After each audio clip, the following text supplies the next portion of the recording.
Hello friends, welcome to my YouTube channel. देखिए मेरे जो ये प्लांट्स आज मैं आपको दिखा रही हूँ, किस तरीके से मैंने अरेंज किया हुआ है, किस तरीके से मई के महीने में अपने प्लांट्स को आप इतनी तेज़ गर्मी में कैसे बचा सकते हैं। कुछ तरीके जो मैं अपना रही हूँ वो मैं आपके साथ शेयर कर रही हूँ। देखिए बिल्कुल ओपन एरिया है तो बहुत ध्यान रखना ज़रूरी है। इस बार गर्मी जो है थोड़ी ज़्यादा ही है, तो हमें अपने प्लांट को बहुत ध्यान रखना ज़रूरी है। तो देखिए कुछ छोटी छोटी चीज़ें मैं आपके साथ जो है शेयर करूँगी कि किस तरीके से आप अपने प्लांट को सेव कर सकते हैं। सबसे पहले तो आपको वही वाटरिंग का सबसे नंबर 1 चीज़ तो ये है, हम वाटरिंग का ध्यान रखें। हमेशा अपने प्लांट्स को 2 टाइम वाटरिंग कीजिए। और देखिए प्लांट्स की रिक्वायरमेंट पर डिपेंड करती है, यानी कि अगर आपका प्लांट्स छोटा है या जिस तरीके से देखिए बड़ा पॉट है तो कई बार मुझे फ्रूट प्लांट को एक ही टाइम पानी देना पड़ रहा है कुछ प्लांट्स पर, लेकिन किसी को 2 टाइम पानी देना पड़ रहा है। तो ये आप प्लांट की रिक्वायरमेंट देखिए। मिट्टी को बिल्कुल आपको मॉइस्ट रखना है, उसे बिल्कुल भी सूखा नहीं रखना है, इस चीज़ का ध्यान रखना है। और देखिए साथ के साथ इन प्लांट्स को आप शाम के समय इन पत्तों को थोड़ा सा नहलाएं भी, नहीं धोएं अच्छे से, इनको नहलाएं, शावरिंग करें शाम के समय, तो इससे इन्हें कूलिंग भी मिलती है और प्लांट अच्छे से ग्रोथ भी होती है, कुछ डिजीज़ भी होती है वो भी दूर हो जाती है। तो ये छोटी छोटी चीज़ें आपको ध्यान रखनी है। पानी का विशेष तौर से ध्यान रखना है। गर्मी में पानी बिल्कुल कम नहीं होना चाहिए। हाँ, ये भी नहीं है कि आप 3-4 बार उसे पानी से भरे जाए। जैसे देखिए अभी मेरी सॉइल बिल्कुल मॉइस्ड है, आप देख रहे हैं। तो ये नहीं कि इसमें अब मुझे मॉर्निंग का टाइम है तो मुझे इसमें वाटरिंग करनी है। अब मैं इसमें वाटरिंग नहीं करूँगी, इसमें शाम के समय ही करूँगी। तो ये चीज़ों का आप थोड़ा-सा ध्यान रखें कि वाटरिंग आपको किस तरह से करनी है। और देखिए फ्रेंड्स, पानी देने का मैंने आपको तरीका बताया था कि डीप वाटरिंग करनी है आपको। कई बार क्या होता है, हम पानी दे देते हैं और पानी हमारा यहीं तक पहुंचता है, नीचे की जड़ें पानी के बिना रह जाती हैं। और गर्मी का देखिए विंटर में तो सर्वाइव कर जाती हैं, लेकिन गर्मी में क्या होता है कि नीचे की जड़ें सूखने लग जाती हैं और धीरे धीरे हमारे प्लांट में हम सोचते हैं हम दोनों तीनों टाइम वाटरिंग कर रहे हैं फिर भी हमारा प्लांट मर रहा है। तो आपको डीप वाटरिंग करनी है, यानी कि ड्रेनेज सिस्टम से आपके पानी बाहर आ जाए तब तक जो है आप जो है वाटरिंग करें, तो आपको इसका अच्छा रिजल्ट मिलेगा। ये पानी देने का गर्मियों में बहुत अच्छा तरीका है कि एक बार आपने पानी दिया, यानी कि अपने गार्डन में आपने चारों तरफ घूम के सारे पेड़ों को पानी दे दिया, उसके बाद एक बार दोबारा आकर चेक कीजिए पानी सूख गया, फिर से उसे वाटरिंग कीजिए, यानी कि आपको डीप वाटरिंग करनी है।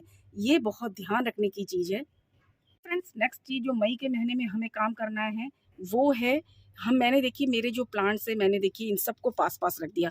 देखिए मेरे फ्रूट प्लांट्स पहले वहाँ पर सारे उस स्टैंड के पर सारे लगे हुए थे, बट वहाँ पर काफ़ी ज़्यादा दिन की धूप आ रही है। तो मैंने एक काम किया कि इन मेरे फ्रूट प्लांट्स, एक्चुअल में जो ज़्यादा पुराने फ्रूट प्लांट है वो वहीं पर रखे हुए हैं, लेकिन ये फ्रूट प्लांट मैंने मार्च के टाइम पर लगाए थे।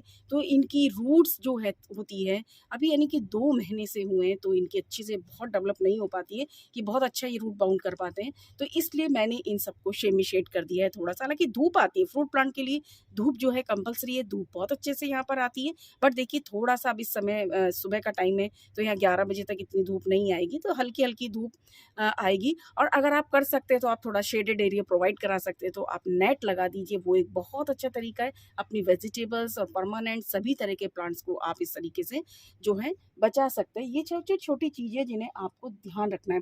और साथ ही देखिए आप एक चीज़ नोटिस कर रहे होंगे, एक तो देखिए स्पेस मेरे पास कम है। जनरली जो टेरेस गार्डनिंग करते हैं उनके साथ ये प्रॉब्लम रहती है बड़े शहरों में। मैंने सारे पॉट आप देख रहे होंगे बिल्कुल पास-पास रखे हुए हैं। इस तरीके से पास-पास रखने से एक मॉइस्चर मेंटेन रहता है, यानी कि नमी बरकरार रहती है।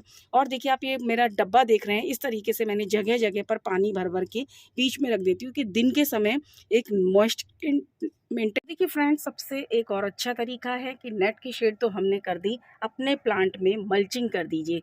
मल्चिंग आप किसी भी चीज़ की कर सकते हैं। देखिए मैंने काफ़ी सारे, अब मैं ये वीडियो मैंने शेयर भी किया हुआ है कि मल्चिंग किस तरीके से की जाती है।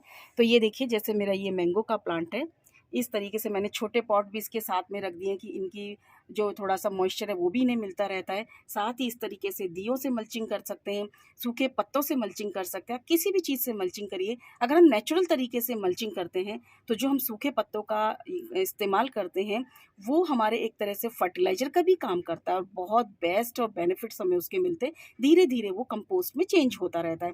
तो आप मल्चिंग जो है नेचुरल तरीके से कीजिए। इस तरीके से आप मिट्टी के ठिकरे लगा सकते हैं या फिर आप सूखे पत्तों का इस्तेमाल कर सकते हैं, मूँगफली के छिलकों का इस्तेमाल कर सकते हैं, या फिर नारियल के भूसे जो होते हैं, छिलका आता है, उससे भी आप मल्चिंग कर सकते हैं। और इस तरीके से छोटे-छोटे पॉट्स जो हैं इनके पास रख दीजिए, इन्हें मॉइस्चर मेंटेन होता रहेगा। और साथ ही जो है इनको ये जो छोटे प्लांट्स हैं ये भी हमारे सेव हो जाते हैं। बड़े-बड़े जो गमले होते हैं इस तरीके से आप उनके अंदर छोटे-छोटे पॉट्स को भी लगा सकते हैं। देखिए फ्रेंड्स, इस तरीके से जो वीड्स हो जाती हैं इन्हें भी रिमूव करना बहुत ज़रूरी है, क्योंकि ये भी काफ़ी सारा हमारा जो इसका प्लांट का पानी होता है वो मॉइस्चर को ले लेता है। और देखिए मेरे मैंगो इसमें लग चुके हैं और इसलिए इन्हें भी थोड़ा-सा रिमूव करते रहें। यानी कि अगर आपके यहाँ इस तरीके से ये घास हो रही है, हालाँकि बहुत तेज़ी से बढ़ने लगती है, इन्हें हटाना बहुत ज़रूरी है। ये हमारे सारे प्लांट्स के जो है न्यूट्रिशंस को भी ले लेती हैं और साथ ही साथ ये जो पानी की नमी भी इनकी ख़त्म होने लगती है। इसलिए वीड्स अगर हो गए तो उन्हें भी आप टाइम टू टाइम रिमूव करते रहें। देखिए फ्रेंड्स, नेक्स्ट चीज़ ये भी है कि अगर इस तरीके से देखिए हमारे प्लांट्स है, देखिए मेरे अमरूद में छोटे-छोटे अमरूद बनने लग गए हैं। मैंने वीडियो शेयर किया था आपके साथ में कि 2 महीने के अंदर ही देखिए, अभी 2 महीने मुझे इसे लगाए हुए हैं और काफ़ी अच्छे से हो गए। तो इन अगर प्लांट्स के अंदर सूखी ब्रांचेज़ कहीं भी है, सूखी टहनियाँ आपको नज़र आती है, ब्रांचेज़ आती हैं, तो उन्हें आप रिमूव कर सकते हैं। प्रूनिंग आपको नहीं करनी है, आपको प्रूनिंग बिल्कुल नहीं करनी है इस टाइम पर, लेकिन जो सूखी और डेड ब्रांचेज़ हैं तो उन्हें आप टाइम टू टाइम जो है रिमूव करते रहें। साथ ही जो फर्टिलाइज़र है, समर में थोड़ा-सा ज़्यादा गर्मी पड़ रही है तो कम मात्रा में दें, लेकिन ऐसा नहीं है कि हमें फर्टिलाइज़र तो देना ही है।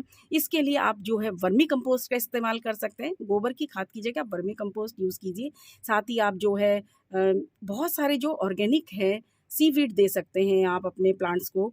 और जो है, जो हम केमिकल फर्टिलाइज़र को मैं कहूँगी कि इस समय आप विंटर में यूज़ कीजिए, बारिश में यूज़ कीजिए, बट इस समय बिल्कुल भी यूज़ मत कीजिए। केमिकल फर्टिलाइज़र का बहुत नेगेटिव इफ़ेक्ट आता है। अगर थोड़ा-सा भी ज़्यादा मात्रा हो गई तो आपका प्लांट जो है डेड हो जाएगा। इसलिए केमिकल फर्टिलाइज़र का इस्तेमाल जो है आप ना करें और थोड़ा-सा कम मात्रा में ही खाद को आप दें। वेस्ट डिकम्पोज़र का इस्तेमाल कीजिए, उसको आपको काफ़ी अच्छा रिज़ल्ट मिलेगा। उसे आप पेस्ट कंट्रोल की तरह भी यूज़ कर सकते हैं। और देखिए बीच-बीच में आप अपने प्लांट्स को देखती रहिए, क्योंकि एफिड्स का अटैक्स बहुत ज़्यादा, मिलीबग्स का अटैक्स प्लांट्स पर बहुत ज़्यादा होता है। तो आप नीम ऑयल का यूज़ कीजिए। देखिए फ्रेंड्स, आप जो है नीम ऑयल का यूज़ कीजिए। हर 10वें दिन आप नीम ऑयल का छिड़काव कर दीजिए। इससे प्लांट को ज़्यादा नुकसान नहीं होता इससे। इसलिए आप केमिकल का यूज़ बिल्कुल ना करें। और हाँ, फंगिसाइड का भी इस्तेमाल कर दीजिए, यानी कि एक छिड़काव आप इसका भी कर सकते हैं। आप 1 लीटर पानी लीजिए, उसमें आधा चम्मच डाल लीजिए और उसका स्प्रे आप कर दीजिए अपने प्लांट्स पर। काफ़ी अच्छा, कोई प्लांट्स जो मरता है फंगस की वजह से मरता है। इसलिए वाटरिंग का मैं कह रही हूँ कि आपको बहुत ज़्यादा ध्यान रखना है। ओवर वाटरिंग नहीं करनी है। ये नहीं कि आपने बस पानी, गर्मियाँ हैं तो पानी भर दिया है। और फ्रूट प्लांट को एक लिमिटेशन होती है पानी की, तो इसलिए हमें थोड़ा-सा पानी का ध्यान रखना है। मोस्ट इम्पॉर्टेंट चीज़ है। अगर इस तरीके से हम अपने प्लांट्स को ध्यान रखेंगे तो आप भी फ्रूट्स का मज़ा ले सकते हैं। देखिए इस तरीके से छोटे-छोटे जो हैं फ्रूट्स बन रहे हैं, हालाँकि गर्मी बहुत ज़्यादा है तो एक मेन प्रॉब्लम भी आ रही है कि फ्रूट सेटिंग में प्रॉब्लम आ रही है, क्योंकि अक्सर जब अप्रैल का महीना होता है तो हमारे यहाँ बर्ड्स निकलती हैं।